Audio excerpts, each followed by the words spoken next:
limeingia ndani ya ule mtu. Kwa hivyo yule mtu angeweza kuongea wala kusikia. Nikajua kitu kimoja, kumbe mwanadamu huwa ana shida. Yule mtu alizaliwa, mtoto alikuwa sawa, alikuwa anaongea, alikuwa anasikia, lakini pepo likatoka mahali lilipotoka, likakuja katika maisha ya mtoto huyu, na baada ya kuingia, kwa sababu lile pepo lilikuwa ni bubu, mtoto akaacha kuongea. Tuko pamoja? Nimebakisha dakika 7 namaliza. Sasa nisikize. Nikajua ya kwamba kumbe watu hawanaga shida. Kumbe watu wanakuaga tu sawa. Kumbe wanadamu hawakuagi na shida.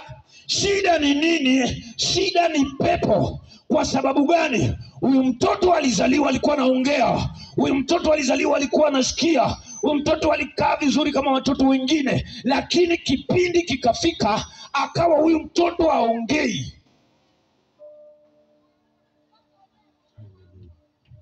Nataka nikwambie kitu kimoja.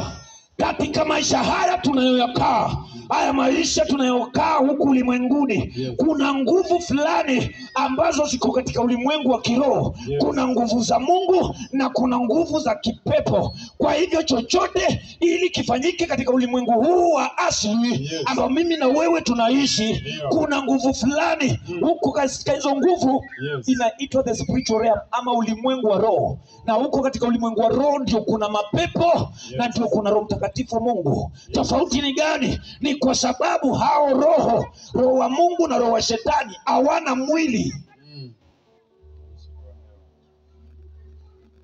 Hawana mwili, lakini wako hai. Wana function sawa.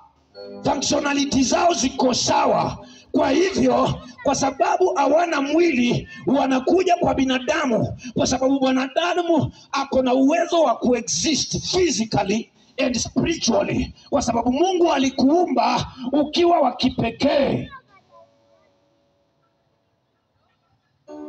Sasa ukiona mambo yanakuendea venye sivyo, unajua kuna spirit ya kipepo ambayo iko nyuma yako. Ukiona mambo inakuendea vizuri, unajua kuna roho wa Mungu anakutangulia na kusaidia. Sasa katika kipindi hiki, mtoto ndiyo huyu. Mtoto haongei huyu. Na kwa nini mtoto haongei? Alikuwa ameingiwa na pepo, na yule pepo alikuwa haongei. Kwa hivyo